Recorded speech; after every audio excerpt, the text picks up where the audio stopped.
BG's here in the Q96.5 FM, 1013 right now. And as advertised on the telephone, I have a gentleman that I always enjoy talking to. Don Allison on the telephone line with me right now. Don, good morning. Good morning, Jim. Hey, you know what? It's good to have you. I saw something that you posted the other day on Facebook, and I said, you know what? Only Don Allison would come up with that take right now and be, brave enough to post it out there and say what I believe is 100% truthful, and that is, doggone it, we got to learn to get together and get along during these crazy times that we're in right now. Yeah, it's been a frightening time for a few years, but you throw in the coronavirus and just, people are on edge and the politics of everything has just gotten so out of hand. It's frightening. So when I saw that, I had to get you on the telephone, and we had to talk about it a little bit because the gist of what you had the other day was it's time for us to stop being Republicans and Democrats right now, and let's bond together and finally get something done.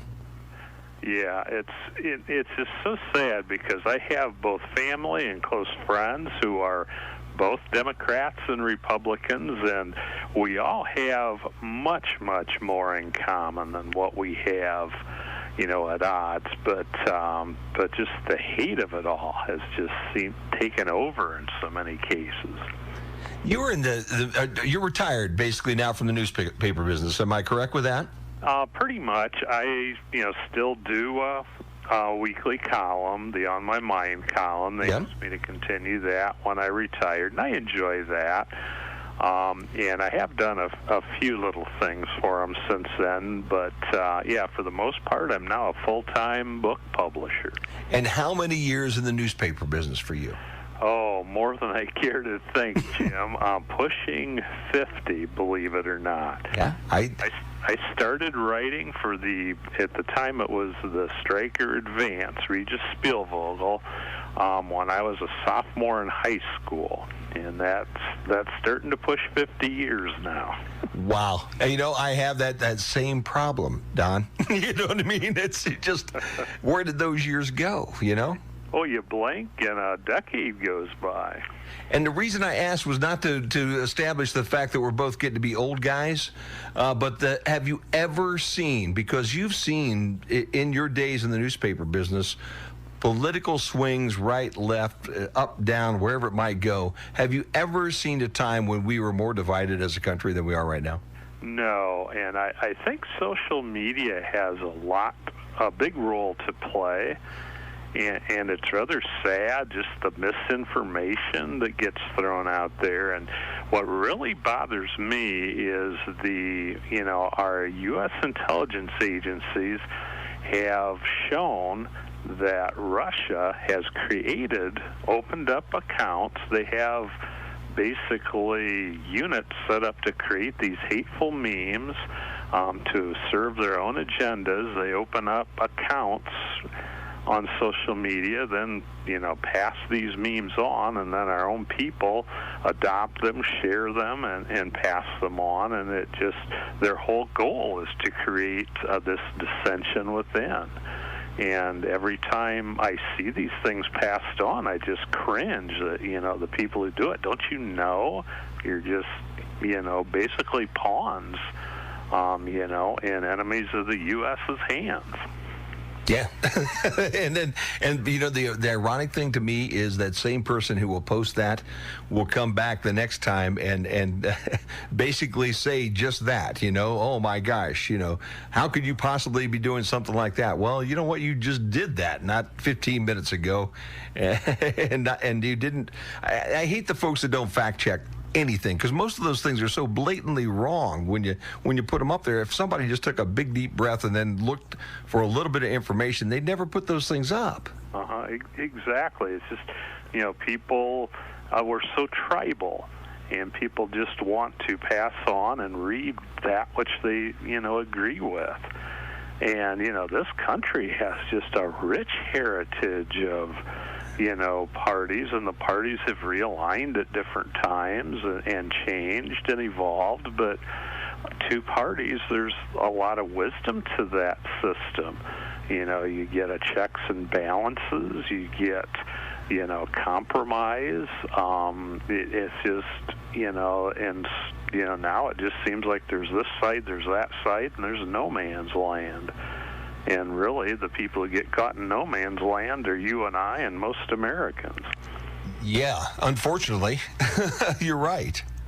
And, let me ask you this, because you've been part of the media, quote unquote media, for all your life, and right on the front lines, because you were writing not only just general everyday stories, but you were also doing editorials which took an opinion. Okay.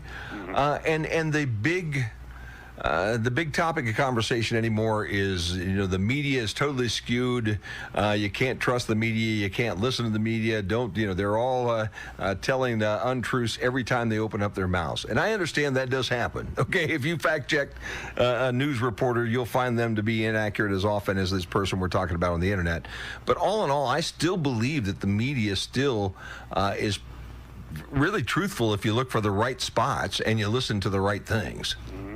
The bad thing about this all, and there again, I think social media plays a role to a point. The 24-hour news cycle plays a major role, but I think the media, at least broadcast media, is partially to blame because they don't differentiate between opinion and straight news reporting. People, as a general rule, don't get that. So, I'm only going to listen to Fox, or I'm only going to listen to MSNBC. And, there's a lot of good straight news reporting on both of those networks, but there's also a lot of opinion thrown in. And if people don't trust the media, especially when I see mainstream media fake news, I cringe. I mean, I'll admit it. I will actually scream at the television if I hear any politician talking about, attacking the mainstream news, because if we can't agree on facts as an American people, our democracy is done for. And I hate to sound that much doom and gloom, but I think it's that important. I mean, no less than like Thomas Jefferson, stressed, how important the media is. And basically, in a nutshell, he and a lot of others of our founding fathers agreed that without a functioning news media, at the time newspapers, pamphlets and whatnot, you can't have a democracy. That's a frightening thought, too, Don. Don Allison, my guest right now, longtime member of the press around the area, in particular the Bryan Times, semi-retired, and we're going to get into all the things he does here as he hangs with me here for a bit of this 10 o'clock hour today.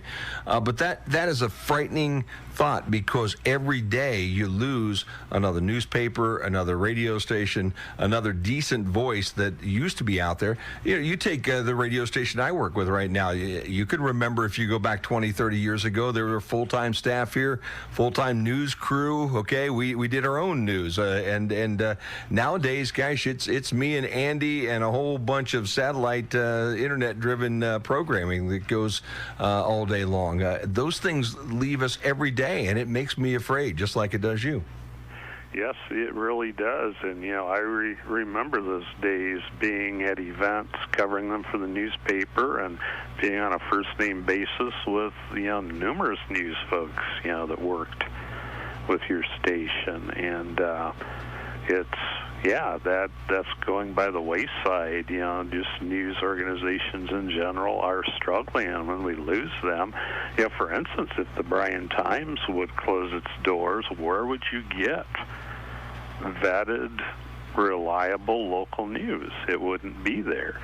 And I will tell anyone who starts attacking the media, you want to get my back up, start attacking the media, because, quite frankly, if I had not been truthful and accurate in my work, I would have been out on my rear end in no time. Yeah. Just period. It's vetted. And that's no different today with, say, your NBC, ABC, CBS straight news reporters. Yeah. The Washington Post, New York Times, what have you. And it's, it is the opinion, folks. It is the Rush Limbaughs, for my money, of the world. Okay, and you can go on both ends of that spectrum, left to right. But it is that type of person who they don't claim to be even a news person anymore. They are a personality, and that allows them to give you their opinion, whether that opinion is correct or not, which is a little bit frustrating as well. Yeah, as long as it's clearly labeled as opinion, and they're making that very clear, that's a part of our democracy. It's when the lines get blurred that it gets dangerous. And if there's any media, I don't care if it's a newspaper, I don't care if it's a broadcast network, that starts saying you can't trust other media, that is a huge dangerous red flag, minefield, whatever.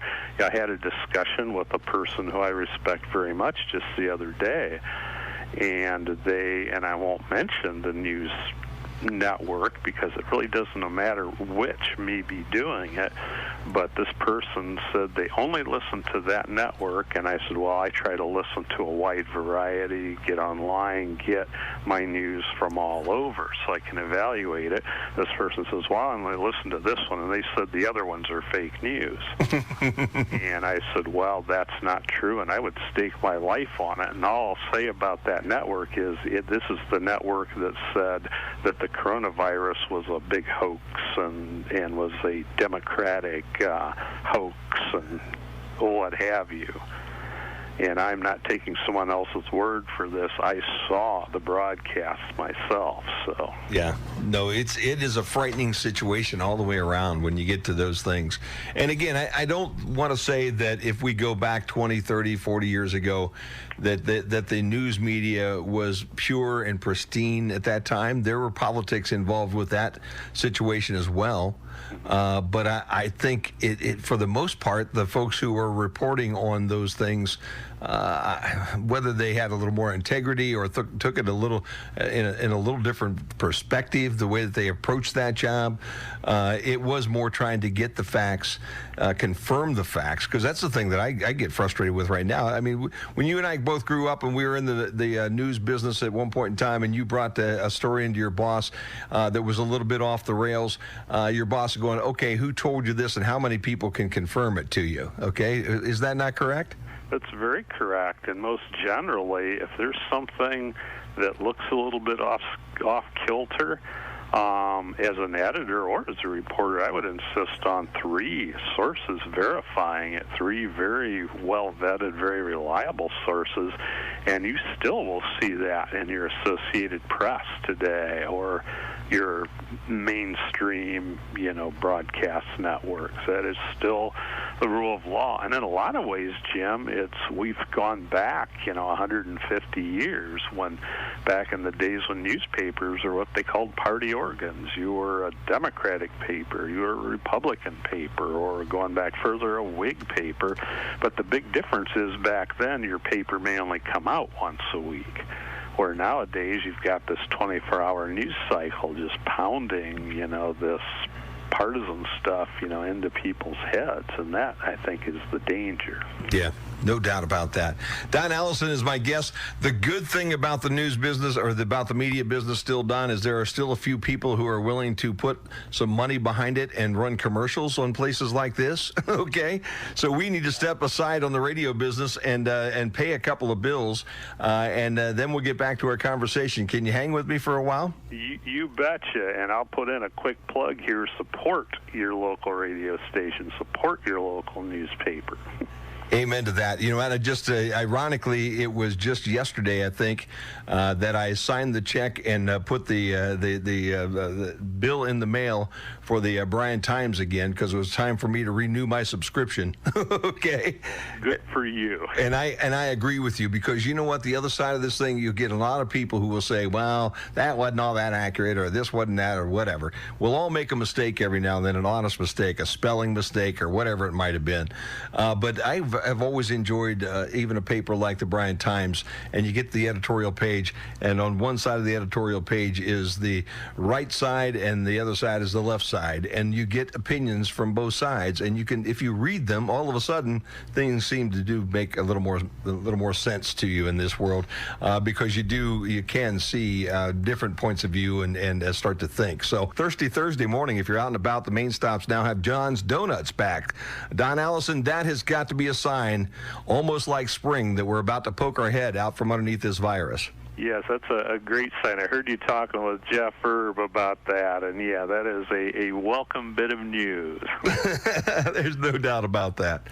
Hey, we talked a little bit about this whole idea of getting along and making things happen, and I will hit on it one more time before we get out of here, but I need to go sideways with you right now because I haven't seen you for a while. What are you up to nowadays?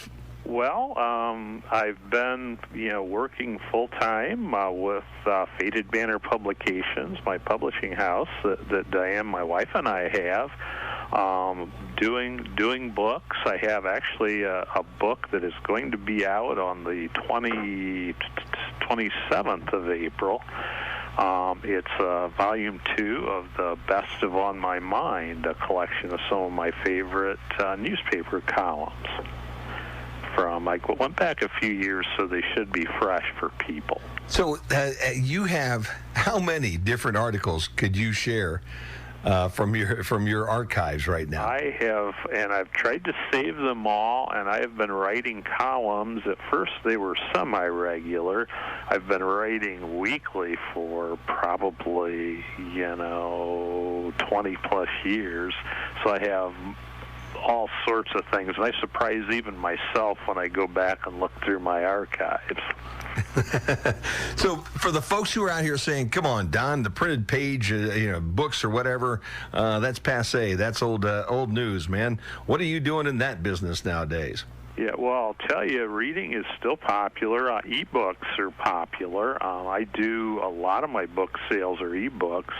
It's been kind of tough in one sense for me as a publisher because what drives my sales is personal appearances. Going to shows, conferences. I do, speaking at different events. I was scheduled to speak at a conference actually this coming weekend in Maryland, and that has been postponed, and that's kind of a bummer. I do lots and lots at Gettysburg with my Civil War, and I do some books on the paranormal, very serious looks at the paranormal, and I have standing invitations if I'm in Gettysburg to do talks, signings, whatever, at several places. So that I really feel for small businesses who are kind of struggling right now with the shutdown, because I am one of them. Yes. No, I think we all are. Even the radio station, revenue at the main stops is down, revenue at the newspapers are down, revenue at the radio stations are down, revenue from book sales are down. It doesn't really matter what you're doing. Nothing relatively has been able to avoid it here at this point. No. So what I've been trying to do, well, is things like this. I appreciate being a guest here, just kind of getting the word out. I've been a guest on some video and audio podcasts. Pushing the websites. If anyone wants to kind of catch up with me, they can go to my Faded Banner website or I Met a Ghost website. Really pushing book sales on Amazon. My new book actually is available, the ebook's available for pre-sale right now on Amazon. And then you'll get it the day it's released. So just, trying to build email lists. So if anyone's interested in being, keeping up to date with me, just go on my website and, ask to be on my email list, and I can get information out too. So let's talk a little bit about the paranormal, okay? Because I don't know, everybody that's listening right now appreciates your tie to Gettysburg and the paranormal activity that happens around that battlefield. So give them a little taste, because that might whet their whistle to get up on your page as well and take a look at this thing. Well, I came to an appreciation of the paranormal side of things quite late in my life, within the last handful of years. And I used to be totally skeptical on it. I'd go to Gettysburg, but it was strictly for the history. But not to say I don't go there for the history, but for various reasons, the paranormal activity there is almost astounding. And if anybody has any doubts, I would love for them to accompany me there sometime and see for themselves.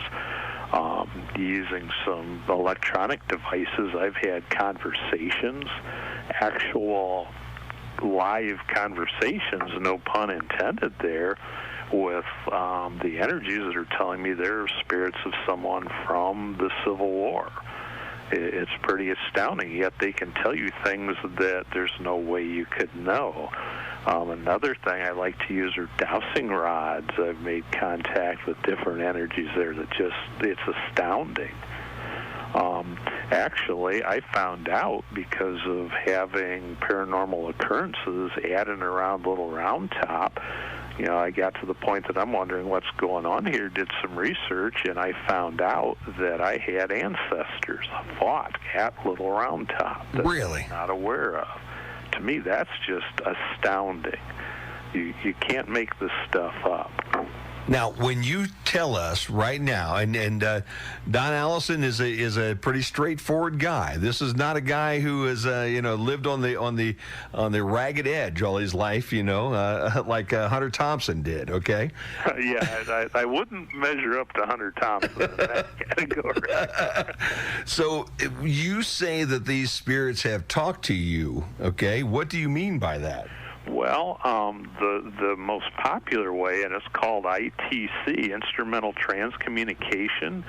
You actually, using a tape recorder is a simple way to do it. You can actually ask questions and get answers that will go onto the tape or the digital device that you don't hear with your ear. And these things can be uncanny. They've actually come up with devices to allow this to work in real time. There's a bit of a delay, but you actually can have a real-time, they call it electronic voice phenomenon. You can actually have real-time conversations. Now, you can go and you can try to do this for several hours, 10 straight times, and get nothing. But then one time you do it, you can be amazed with what you get. And you get a real conversation. You get a real answer that you believe coming back to you. Yes. So give me the example. Give me one of your best examples of this happening to you. Well, right now I'm working on a book on the 107th Ohio Volunteer Infantry, Civil War unit from Ohio. They were German. They were treated very badly because they were German. I had different occurrences at Gettysburg pointing me to this group. I found out they had a company from our area, which I did not know. But anyway, my wife and I ended up on the field at Gettysburg, and we were at their position on the first day's fight. They were horribly mauled. They were in an impossible position. And my wife started taking pictures, and all of a sudden, when I started talking, out loud, hey, is anyone here from the 107th? All of a sudden, the air's filled with orbs. Those are kind of controversial, but I had a device, electromagnetic field meter, that reads the theory as it reads the spirit energy. I asked it to touch the box when I counted to 3. I counted to 3, the needle rose. Diane took a photo. There's a huge orb there. So we started trying for EVPs. I had a little handheld recorder. And when we got back later to the hotel and listened to it, we were talking about, are you proud of being German? And Diane has German heritage, and Diane says, I'm German. I'm proud of my German heritage. Are you proud to be German? And a very clear "ja" came across. Wow, you heard the word "ja." Yes, clear as can be. Now with the device, I had a communication with a gentleman who, this was at Sachs Bridge, he said he was a captain from Ohio, responding to questions. He gave us his name. It was rather hard to understand, but we could make out very clear elements of it, 3 syllables. And, was he hurt? Yes, different things. So when I got home, I thought at first I'd been hoaxed by this. And so I started, okay, were there any Ohio captains killed or wounded at Gettysburg? Yes, there were 7, or killed or mortally wounded. There were 7. One of them matched the name that was given to us. What's really eerie is he was wounded on the first day, captured, and on the 3rd day, July 3rd, he died as a POW while the Confederates took many of the worst wounded Union prisoners to Sachs Bridge where this took place. He may well have died there, and he's giving me his name, and I didn't know this person existed. Wow. Now, for those skeptics that are out there right now that are saying, Don, there's something, you've got this machine, and the machine is rigged somehow, and it's giving you this information that makes you think this right now, and it's a bunch of hooey. Tell me about that. Okay, the particular machine that we were using is the device is called a spirit box or ghost box. Okay. The model I was using was an SB7. I since have purchased one. I didn't own this one. But the way they work, they scan radio stations very rapidly. You can go forward, backwards, AM, FM. And the theory is that the white noise that this creates allows spirit energies to communicate. It's basically a real-time EVP, like using a recorder. Some people say, well, yeah, it's stuff coming through with the radio. Well, if you have it set on a fast scan, the most you're ever going to get from a radio station is like maybe a one-syllable word, or maybe 1 or 2 quick notes of music, and then it passes on. When you're getting a long multi-syllable word or name and it repeats several times, you know that there's something manipulating the electronic field involved. Wow. So, as you said, you started as a skeptic, right? This was something that you didn't believe in to begin with. Totally. My own grandmother, my grandfather was a Baptist minister. My grandmother, of course, Baptist minister's wife, told me about living in a haunted parsonage in Louisiana, and I did not believe her at the time. And she was not one who would pull my leg. She had a great sense of humor, wonderful lady, but she would not have made this up or not been truthful. I just thought she had an overactive imagination, or maybe had a little bit too much spicy Cajun food before she went to bed. Of course, I never told her that. Yeah. Now, looking back, I totally believe her. What she said is some of the most common type of hauntings or spiritual paranormal activity that you can encounter. So, Don Allison, my guest right now. Don, again, your website or your social media site that they can go to, and if they're wanting to write it down, I'll give it again now, and we'll give it again when we end. Okay. It's my website, www.fadedbanner.com, like an old flag. I also have a website for the paranormal side. It's www.imetaGhost.com, and I have we have a Facebook page for Faded Banner. I have my personal Facebook page. Look me up there. The reason I wanted to get that out real quick, because the question that I'm about to ask you right now is, so what do we think is happening here? Are these spirits from the afterlife? Have you decided pretty much that there is something that goes on after we after we all die, or what is happening, Don? Well, I've been raised. I was raised attending the Baptist church. I attend church at Pulaski United Methodist now. Mm-hmm. I've always been a rather spiritual person, but I never thought we would have contact like that. But yeah, there's no other way to explain it other than something there's an energy there that has information we don't have. I've been told things I could not know on my own that I have researched and found out to be true. There's different theories. I think energies can be imprinted on the environment.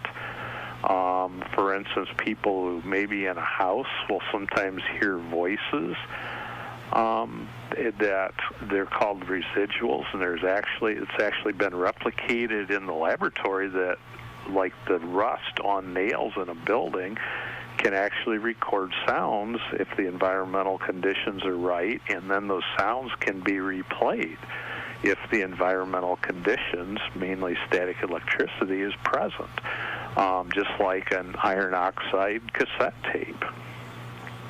Wow, that it is mind-boggling. It's something I think we all have considered. It's something that we all wonder about every now and then. And you've kind of come face to face with this whole thing. And do you think, does it happen everywhere? Is this just something that happens when you have a situation of great stress or tragedy, like a war zone or a house where somebody has been murdered or killed or died? When we're walking around, I know there's ghosts here at the radio station. Luke Thaman walks in here every day and pushes a button on me. I'll tell you that right now, okay?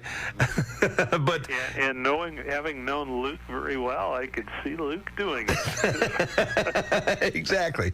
But I mean, is that where these folks normally find these spirit energies, are places of distress? I think that they tend to be concentrated in certain places, and I think the distress plays a role. Gettysburg, I think two other things play a big role. There's a lot of quartz rock there. Quartz, like basically the quartz batteries in your watch, the quartz can be a conduit, can store the energy. Water plays a role.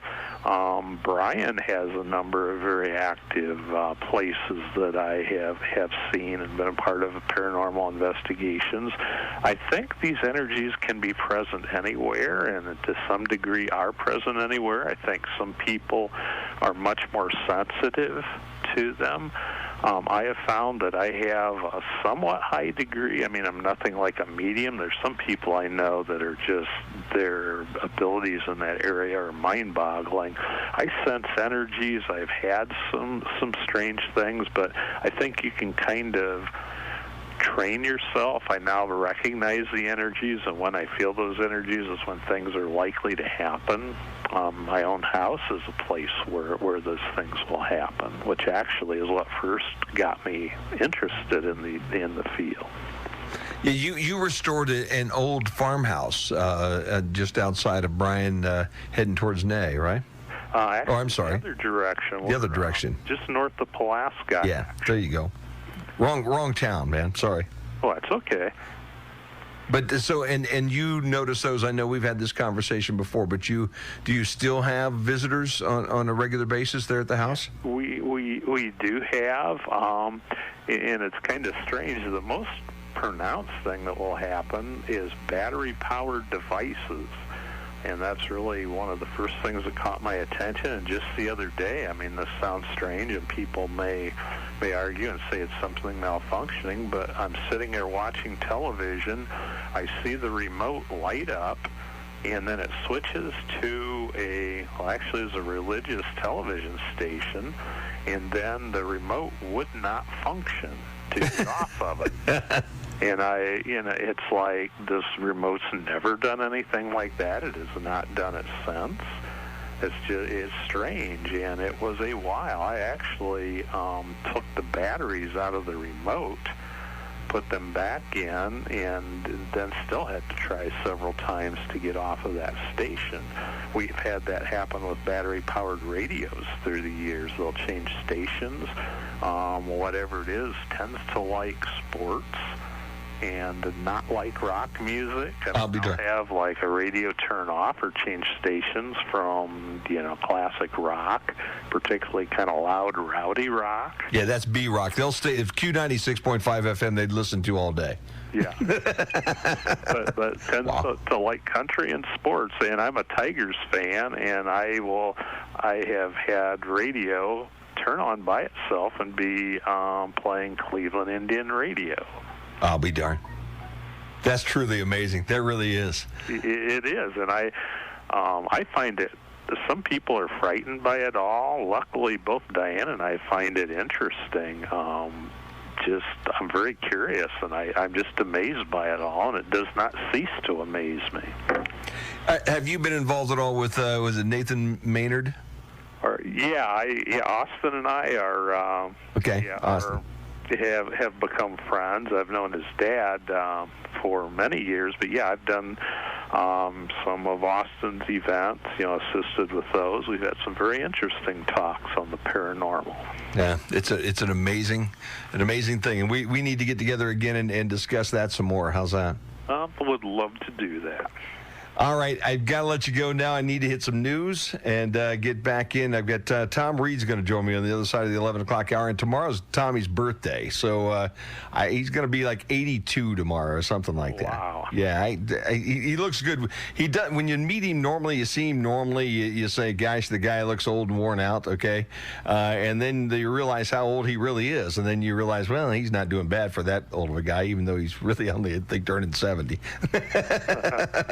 I haven't seen him for a while. I'll have to stay tuned for that. Stay tuned for that because we'll get his real age out here and everything. But before I let you go, give me websites and everything one more time, and then again, leave us with a thought. I mean, what should we be thinking about at a time like today, too? Right now, hey, let's work together. Put the hate. Put the partisan politics aside. We all have one goal right now. That's to get through this and hopefully return to normal, balance the need to save lives with the need to get back to our lives. Yeah, no doubt about that. If we can come through and get out of the other side of this and maybe have moved even a half a step closer to each other, maybe it's all worth it. It's going to be a huge cost. And if you want something to occupy any of your the time you have on your hands, go to www.fadedbanner or www.imetaghost.com. Attaboy, because we are in the media, so a shameless plug is always welcome. How's that? And quite frankly, right now, in this day and age, I'll take any plug I can get.